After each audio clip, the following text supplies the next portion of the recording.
Welcome to 3 news. నేను సుధా. బులెటిన్ల ముందుగా headlines. ప్రధాని మోడీని కలిసిన కిజే డోయికి ప్రతినిధి బృందం. భారతదేశం జపాన్ ఆర్థిక సహకారానికి ప్రోత్సాహం.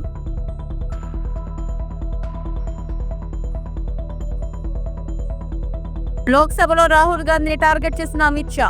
ఇమిగ్రేషన్ బిల్లు 2025పై చర్చ.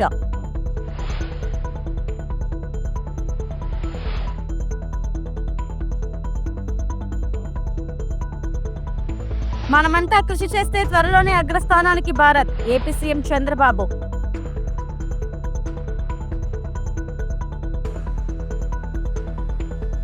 తిరుమల శ్రీవారిని దర్శించుకున్న హీరో నితిన్.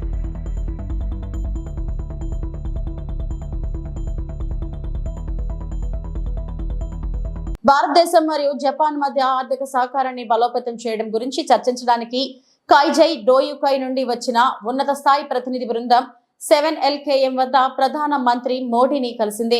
వారు పెట్టుబడి అవకాశాలు, భారతదేశం యొక్క పెరుగుతున్న మార్కెట్ మరియు రెండు దేశాల మధ్య లోతైన పారిశ్రామిక సహకారం కోసం ప్రధాన మంత్రి మోడీ దార్శనికతను హైలైట్ చేశారు. And I think there's a strong desire on the part of Japanese businesses to be part of that growth. Actually, the meeting was magnificent, I would say. There has been many talks about the stability of the Indian economy, all the prospect and the prosperity that we see toward the future. And we have expressed how much we expect from India. And Prime Minister Modi has explained very clearly and explicitly his vision and his expectation for the Japanese industries to invest more and come into India. I was very happy that the Prime Minister Modi also emphasized that the importance of air transportation and airline industry, and they're going to India is going to make a huge investment for the aircraft, and maybe it might help the enhancing the network of the India and Japan and promoting and more traffic. We hope that more and more Japanese people visiting India, of course, the Buddhism and also the many other, historical sites. Prime Minister very broadly highlighted the most important sectors, including recycling and also the nuclear and also hydrogen, ammonia, many broad sectors. Also aerospace, food processing. They're very broad. That I received a strong aspiration of Prime Minister Modi. Immigration and foreigners బిల్లులు 2025పై లోక్సభలో సమాధానమిస్తూ కేంద్ర home మంత్రి అమిత్ షా రాహుల్ గాంధీని తీవ్రంగా విమర్శించారు. ఆయన INDA కూటమికి నాయకుడైనప్పటి నుండి ప్రభుత్వ నివేదికల కంటే ఎన్జీఓ జారీ చేసిన డేటాపై ఆధారపడుతున్నారని మరియు ఎన్జీఓలు రాసిన ప్రసంగాలను చదువుతున్నారని అన్నారు. ఈ బిల్లుపై పార్లమెంట్ లో వేడి చర్చ కొనసాగుతుంది. बंगाल से आते हैं टीएमसी की सरकार, घूस कर आते हैं. इनको आधार कार्ड दादा कौन देता है? नागरिक कहां के बने हैं? कहां के बने हैं? जितने बांग्लादेश से पकड़े गए 24 परगना जिले का आधार कार्ड और नागरिकता है मान्यवर. और ये जो आप आधार कार्ड इश्यू करते हो, वो आधार कार्ड लेकर, वो वोटर कार्ड लेकर ये दिल्ली तक आते हैं. आप उनको आधार कार्ड इश्यू न करो, आदमी क्या परिंदा भी पैर नहीं मार पाएगा. और दादा ये सब चीजें भी लंबे समय चलनी नहीं है. 26 में चुनाव है, बंगाल में कमल खिलेगा और पूरा बंद होगा. मान्यवर मुझे भी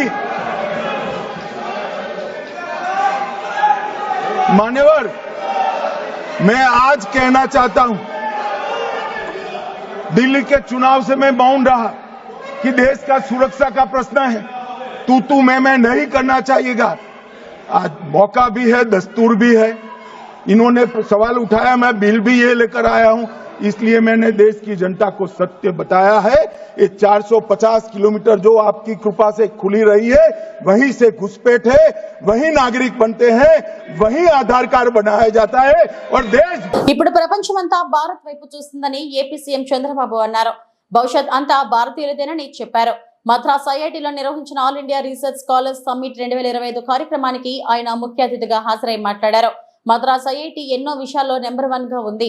ఆన్లైన్ కోర్సులు కూడా అందిస్తుంది. ఐఐటి మద్రాస్ స్టార్టప్ అగ్నికుల్ మంచి విజయాలు అందుకుంది. ఇక్కడ స్టార్టప్లు 80% విజయవంతమవుతున్నాయి. ఈ ఐఐటిలో సుమారు 35 నుండి 40% తెలుగు విద్యార్థులే ఉన్నారు. ఐఐటీల స్థాపన దేశ విద్యారంగంలో గొప్ప ముందడుగు. ఆర్థిక సంస్కరణలు దేశ ముఖ చిత్రాన్ని సమూలంగా మార్చేశాయి.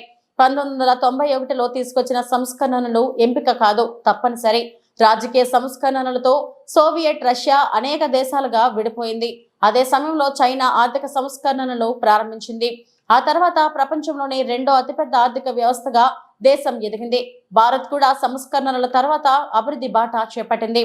Today, All India Research Scholars Summit 2025. Nearly 3,000 people are here. Basically, PhD scholars, academicians, innovators, industry leaders.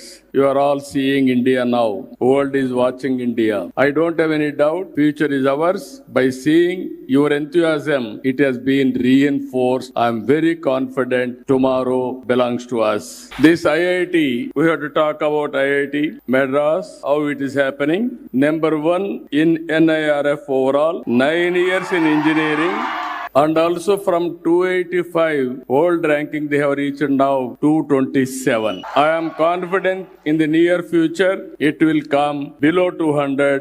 Ultimately it is going to come below 100 globally. It is going to happen. And also very good models. They are messaging. Just now I spoke to them. What are all the new ideas I am having, everything they are doing. I really appreciate them.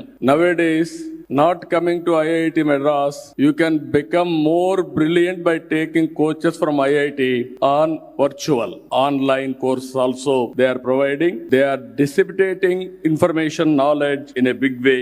I really, because of this, if you see, startups like Agnikul Cosmos to MindGrow Technologies, they are placing India on the global map in space and semiconductors. Startup is very nearer to me.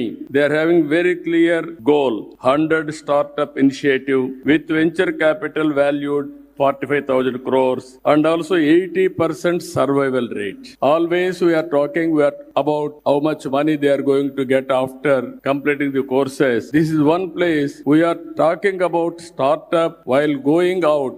You are going as an entrepreneur. That is the biggest contribution from this university. I really appreciate them. Youngsters, I am very happy by seeing here 25 to 30% students are from Andhra Pradesh Telugu community. I am proud of. మరో 3 రోజుల్లో పవిత్ర రంజాన్ పర్వదినం వస్తున్న నేపథ్యంలో విశాఖ జిల్లా గాజువాక నియోజకవర్గం వ్యాప్తంగా ఉన్న మసీదులో సందడి వాతావరణం నెలకొంది. నెల రోజులుగా ఉపవాస దీక్ష చేపడుతున్న ముస్లింలకు అన్ని వర్గాల ప్రజలు శుభాకాంక్షలు తెలియజేస్తున్నారు. ఇక్కడి 87వ వార్డు వడ్లపూడిలో మసీద్ ఈ అహ్లే హదీస్ లో జరిగిన కార్యక్రమంలో ఎమ్మెల్యే పల్లా శ్రీనివాసరావు ముఖ్య అతిథిగా పాల్గొన్నారు. ముస్లింలు సమైక్యతను చాటుతూ రంజాన్ ద్వారా ప్రజలకు మంచి సందేశాన్ని ఇస్తున్నారని తెలిపారు. ముస్లిం మైనారిటీలకు కూటమి ప్రభుత్వం అండగా ఉంటుందని చెప్పారు. కార్యక్రమంలో వార్డు కార్పొరేటర్ బోండా జగన్, రాజన్ రాజు, షైక్ నూర్ సాహెబ్, మౌలి తదితరులు హాజరయ్యారు. ప్రపంచ శాంతి కోసం, అందుకే మనం రంజాన్ మాసం అంటేనే ప్రపంచ శాంతి కోసం చేస్తున్నటువంటి పూజగా మనం భావిస్తాం. కనుక మనం చేస్తున్నటువంటి ఈ పూజలు ఏవైతే ఉన్నాయో అవన్నీ ఫలించాలని, ప్రతి ఒక్కరు కూడా సంతోషంగా ఉండాలని, మన పిల్లలందరూ కూడా మంచిగా సుఖశాంతులతో ఉండాలని, మంచిగా స్థిరపడాలని, అలాగే ఈ ప్రాంతం సుభిక్షంగా ఉండాలని, మత సామరస్యానికి చిహ్నంగా మన ప్రాంతం ఉండాలని చెప్పేసి నేను కోరుకుంటున్నాను. ఖచ్చితంగా మీకు ఏ అవసరం ఉన్నా సరే మేము అందుబాటులో ఉంటామని కూడా ఈ సందర్భంగా తెలియజేస్తున్నాను. అలాగే ఈరోజు మన వక్ఫ్ చట్టం మీద కూడా కొన్ని ఆలోచనలు చేస్తున్నాయి. ఎవరు ఏం చేసినప్పటికీ కూడా ముస్లిం సోదరుల పక్షాన ఉండడం మా బాధ్యతగా మేము భావిస్తామని చెప్పేసి ఈ సందర్భంగా నేను తెలియజేస్తున్నాను. ఇదే కాకుండా మనకి మన ఆస్తులు పరిరక్షించుకునే విషయంలో కానీ, మన అభివృద్ధి కార్యక్రమాల్లో కానీ మేము ఎప్పుడు కూడా మీకు అండగా ఉంటామని చెప్పేసి మీ అందరికీ తెలియజేస్తున్నాం. మేము ఎప్పుడు కూడా ఈరోజు మీరు చెప్పాలంటే మన ముస్లిం సోదరులకి ఆ రోజు ఎమ్మెల్సీ స్పీకర్గా ఇవ్వడం కానీ, ఈరోజు ఫరూక్ గారిని మినిస్టర్గా చేయడం కానీ, ముస్లిం సోదరులకి రాజకీయంగా ప్రోత్సహించాలని ఎప్పుడు కూడా తెలుగుదేశం భావిస్తుందని చెప్పేసి ఈ సందర్భంగా తెలియజేస్తున్నాం. అలాగే మనం కూడా కేవలం మన బ్రతుకుతే చాలు అనే విధంగా కాకుండా మన పిల్లలు కూడా నాయకత్వం తీసుకునే విధంగా మనం ప్రోత్సహించాలని ముఖ్యంగా మన పిల్లల్ని నాయకత్వం వైపు, రాజకీయ నాయకత్వం వైపు నడిపించేటట్టుగా మనందరూ కూడా పిల్లలను ప్రోత్సహించాలని, యువతను ప్రోత్సహించాలని కూడా ఈ సందర్భంగా తెలియజేస్తున్నాను. మన యువతకు ఏ అవసరం ఉన్నా సరే మేము అందుబాటులో ఉంటామని మరొకసారి మీకు పాటిస్తూ, మనం మీకు ఏది మంచిదైతే, ఏదైతే మేము మీ మనోభావాలకు అనుగుణంగా ఉంటామని చెప్పేసి కూడా ఈ సందర్భంగా మీకు మాటిస్తూ, మరొకసారి మీ అందరికీ కూడా రంజాన్ మాసం శుభాకాంక్షలు తెలియజేస్తూ, ఆ భగవంతుడి యొక్క ఆశీస్సులు, ఆ అల్లాహ్ యొక్క ఆశీస్సులు మనందరికీ ఉండాలి, అందరూ సుఖశాంతులతో ఉండాలని కోరుకుంటూ సెలవు తీసుకుంటాను. నమస్కారం. పశ్చిమ గోదావరి జిల్లా పాలకొల్లు రాష్ట్ర జలవనరుల శాఖ మంత్రి doctor Nimmala Ramanaidu TDP party కార్యాలయంలో మీడియా సమావేశం నిర్వహించారు. ఈ సందర్భంగా ఆయన మాట్లాడుతూ, నాడు మధుఖాన్ కాంట్రాక్టర్ ను రద్దు చేసి రాజశేఖర రెడ్డి మొదటి విధ్వంసం చేశాడు. 2019 నందు రివర్స్ టెండరింగ్ పేరు చెప్పి 17 నెలలు ఏజెన్సీ లేకుండా రెండో విధ్వంసం జగన్ చేశాడు. 2014-19 నందు పోలవరం ప్రాజెక్టును పట్టాలెక్కించి 72% చంద్రబాబు పూర్తి చేశారు. 2020 జగన్ విధ్వంసంతో 440 కోట్ల డయాఫ్రమ్ వాల్ ధ్వంసమైంది. జగన్ విధ్వంసం ముఠా చంద్రబాబు పోలవరం గురించి మాట్లాడుతుంటే రావణాసురుడు రాముడు గురించి, రాక్షసుల యజ్ఞాలు యాగాల గురించి మాట్లాడుతున్నట్టు ఉంది.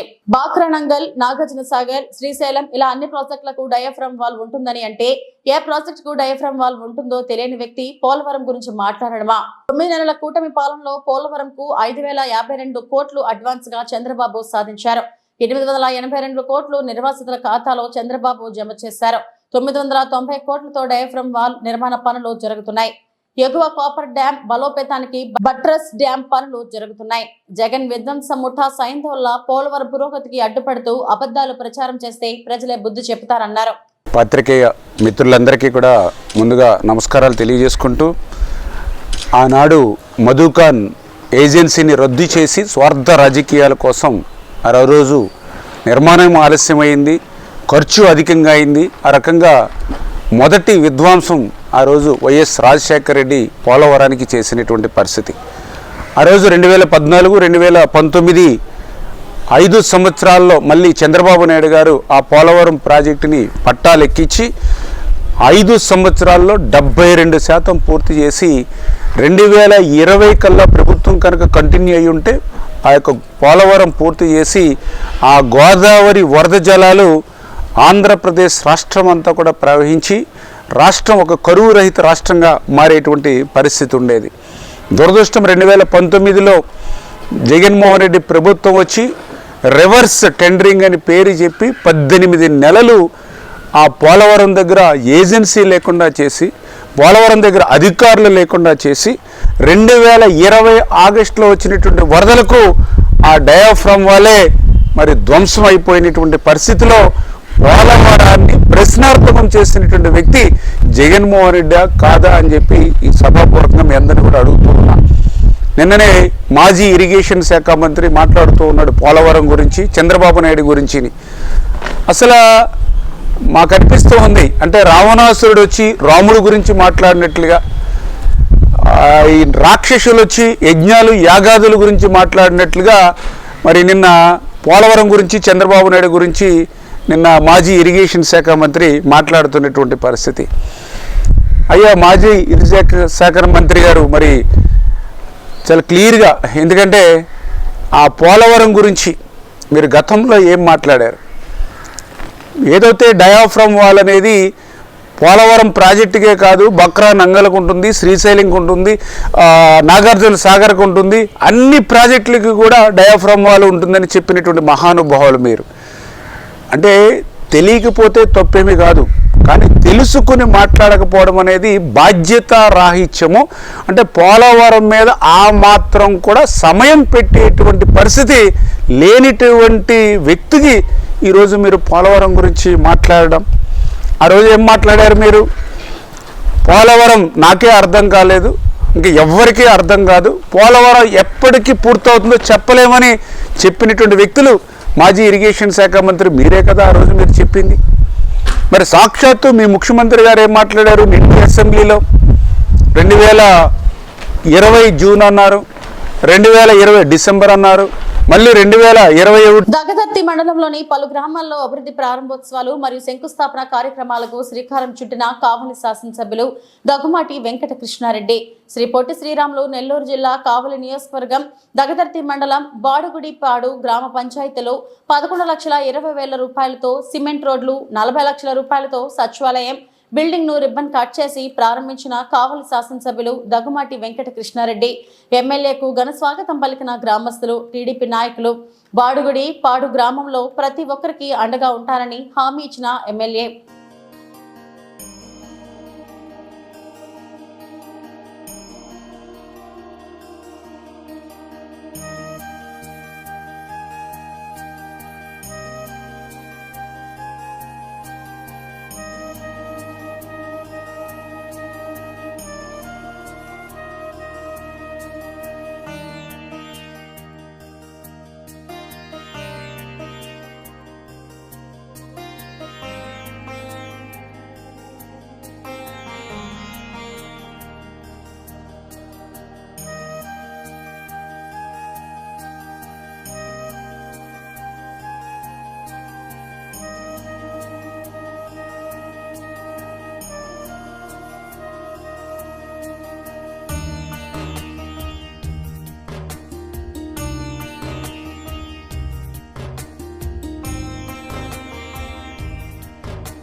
అనకాపల్లి జిల్లా నక్కపల్లి తహసీల్దార్ కార్యాలయంలో అవినీతి నిరోధక శాఖ అధికారులు సోదాలు నిర్వహించారు. మధ్యాహ్నం 1 గంట ప్రాంతంలో తహసీల్దార్ కార్యాలయంలోనికి వెళ్లి అధికారులు తలుపులు మూసి సోదాలు చేస్తున్న పరిస్థితి. కార్యాలయంలోని ఓ గదిలో రెవెన్యూ ఇన్స్పెక్టర్ కన్నబాబును ప్రశ్నిస్తున్న ఏసీబీ అధికారులు. ఏసీబీ డీఎస్పీ ఆధ్వర్యంలో రెవెన్యూ సిబ్బందిని అధికారులు విచారణ చేపట్టారు. గత కొంతకాలంగా రెవెన్యూ సిబ్బందిపై అవినీతి ఆరోపణలు వస్తున్న నేపథ్యంలో సోదాలు చేయడం చర్చకు దారితీసింది.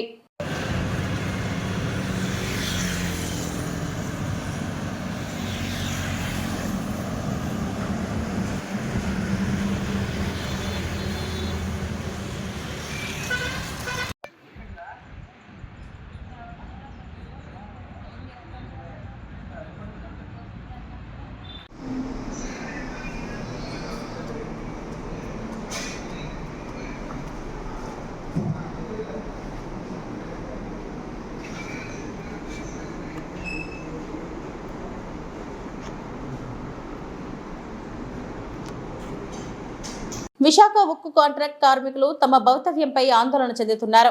ప్లాంట్ లో కాంట్రాక్ట్ కార్మికులను అర్ధాంతరంగా తొలగించడాన్ని నిరసిస్తూ హెచ్ఓడి మరియు ఈడీ వర్కర్స్ కార్యాలయాల వద్ద ఆందోళన చేపట్టారు.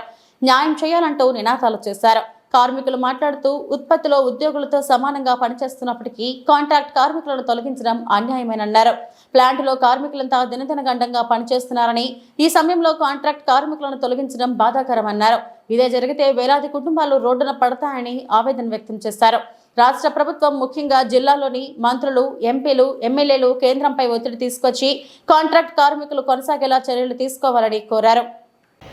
ఈరోజు కార్మిక సంఘాలు ఇచ్చిన పిలుపు మేరకు కార్మికులందరూ కూడా పట్టుబడి ఉన్నారు. ఎందుకంటే వాళ్ళ జీవన ఉపాధి పోతుంది, జీవితమే పోతుందని భావిస్తూ ఏవైతే కార్మిక సంఘాలు వాళ్ళ కోసం పిలుపునిచ్చాయో దానికి కట్టుబడి ఫేస్ స్కాన్ వేయడం మానేశారు. అదేవిధంగా విధుల్లోకి వెళ్లకుండా విధులను బహిష్కరించి హెచ్ఓడి ఆఫీస్ దగ్గర ధర్నా చేస్తూ నిర్వహిస్తున్నారు. ఈరోజు స్టీల్ ప్లాంట్ మేనేజ్మెంట్ ఎంత మొండిగా వ్యవహరిస్తుందో, జీతాలు ఇవ్వకపోయినా సరే కార్మికులందరూ పనిచేస్తున్న తరుణంలో కార్మికులందరినీ తొలగించి బయటను పెట్టేయాలని చెప్పి ఆలోచన ఈ యొక్క మేనేజ్మెంట్ చేసింది. అదేవిధంగా నిన్న మొన్న ఆర్ఎల్సీ దగ్గర మొన్న మీటింగ్ అయింది, నిన్న మేనేజ్మెంట్ చర్చలు చేశారు. వాళ్ళకి అవకాశం కూడా ఇచ్చాము.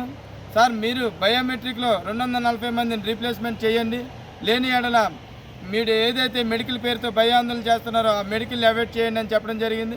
దాన్ని వాళ్ళు తాత్కాలికంగా మేము అవాయిడ్ చేస్తామని చెప్పారు.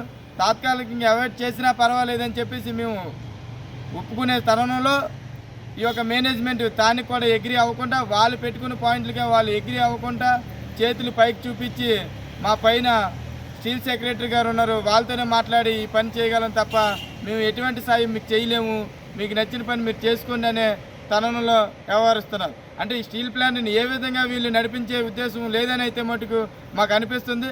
అయినా సరే కార్మికులు స్టీల్ ప్లాంట్ లాస్ పోవాలని, స్టీల్ ప్లాంట్ని ఇక్కడ నుండి తరలించేయాలని అయితే ఆలోచించడం లేదు. స్టీల్ ప్లాంట్లో కార్మికుడు ఖచ్చితంగా ఉపాధి కోల్పోకుండా ఇక్కడ బతకాలనే ఆలోచనతో ఉన్నారు. కాబట్టి ఒకరోజు టోకెన్ సమ్మెకి పిలుపునిచ్చి ఈ టోకెన్ సమ్మెని 100% ఇప్పుడు ఏ షిఫ్ట్లో వచ్చిన వాళ్ళందరూ కూడా సక్సెస్ చేశారు. అలాగే general, B shift, night duty వాళ్ళు కూడా సక్సెస్ చేస్తారు. ఈరోజు సమ్మె అయితే మటుకు విజయవంతంగా ముగుస్తుందని తెలియజేస్తున్నాం. ఐఎన్టీసీ వంశీకృష్ణ. తిరుమల శ్రీవారిని సినీ నటుడు నితిన్ దర్శించుకున్నారు.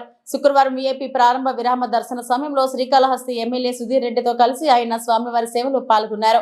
టీటీడీ అధికారులు వీరికి స్వాగతం పలికి దర్శన ఏర్పాట్లు చేశారు. దర్శనం అనంతరం రంగనాయకుల మండపంలో నితిన్ కు పండితులు ఆశీర్వచనం చేసి స్వామివారి తీర్థ ప్రసాదాలను అందజేశారు.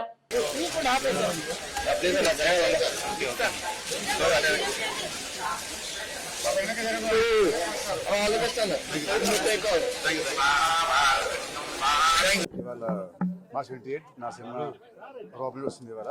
సో దాని ముందు స్వామివారిని దర్శించుకున్నాను. దర్శనం మా బుద్ధుల సుస్థిరన్న వల్ల శ్రీరాజ్ సినిమాలే మాకు చాలా బాగా జరిగింది. మా ఫ్యామిలీ ఫ్రెండ్ ఎప్పటి నుంచో. సో థ్యాంక్ యూ అన్న, thank you so much. So అందరూ ప్లీజ్ సినిమా చూడండి, చూసి ఎంజాయ్ చేయండి. నెక్స్ట్ ప్రాజెక్ట్ సినిమా పేరు తమ్ముడు అండి. అది come out in June or May. Kamareddy జిల్లా జుక్కల్లోని జిల్లా పరిషత్ ఉన్నత పాఠశాలలో 10వ తరగతి గణితం ప్రశ్నాపత్రం లీక్ పై బాన్సువాడ సబ్ కలెక్టర్ కిరణమయ్య వివరణ ఇచ్చారు. ఓ విద్యార్థి తండ్రి ఎగ్జామ్ సెంటర్లోని వాటర్ మ్యాన్ తో కలిసి ప్రశ్నాపత్రం లీక్ చేశారని ధృవీకరించారు. ఈ ప్రశ్నాపత్రాన్ని వాట్సాప్ లో వైరల్ చేశారని వివరించారు. జుక్కల్లో స్కూల్లో 10th క్లాస్ ఎగ్జామ్స్ జరుగుతున్న తరుణంలో ఈరోజు వాట్సాప్లో సర్క్యులేట్ అవుతున్న మెసేజెస్ని బట్టి మాకు ఇన్ఫర్మేషన్ రావడం జరిగింది. కొన్ని క్వశ్చన్స్ ఈరోజు జరుగుతున్న మ్యాథ్స్ ఎగ్జామ్లో భాగంగా కొన్ని క్వశ్చన్స్ అనేవి బయటికి వచ్చి వాటిని సర్క్యులేట్ చేస్తున్నారు అనేది తెలియడంతో ఇమీడియట్గా వచ్చి ఎంక్వైరీ చేయడం జరిగింది. ఇందులో భాగంగా వాటర్ సప్లై చేసే అతను ఎవరైతే లోపలికి తీసుకెళ్ళి వాటర్ సప్లై చేస్తున్నారో స్టూడెంట్స్, అతని ద్వారా ఒక పేరెంట్ ఒక వైట్ పేపర్ పంపించి అతని క్వశ్చన్స్ రాసిస్తే పంపిస్తే నేను ఆన్సర్స్ పంపించుకుంటాను మా అబ్బాయికి అనేది చెప్పి ఆ వాటర్ సప్లయర్ ద్వారా పంపించగా క్వశ్చన్స్ అనేవి బయటికి తీసుకురావడం జరిగింది. అక్కడే ఉన్న ఒక వ్యక్తి ఫోన్ ద్వారా ఫోటో తీసుకుని ఒకరిద్దరు రిపోర్టర్స్కి పంపించడంతో వాళ్ళు గ్రూప్లో పోస్ట్ చేయడం జరిగింది అనేది ప్రిలిమినరీ ఎంక్వైరీలో మనకు తెలుస్తుంది. సో ఇందులో ఎవరైతే మనకి ఇన్వాల్వ్ అయి ఉన్నారు అనేది ఇంకా తెలియడానికి further investigation is going on. అయితే ప్రస్తుతానికి కలెక్టర్ గారి ఆదేశాల మేరకు whoever is the chief superintendent, DO అలాగే ఇన్వెస్టిగేటర్ మీద తక్షణమే యాక్షన్ తీసుకుంటున్నాము. Further investigation will be conducted by the police and other officials. ఇవి ఇప్పటివరకు నా బులెటిన్ అప్డేట్స్. నమస్తే.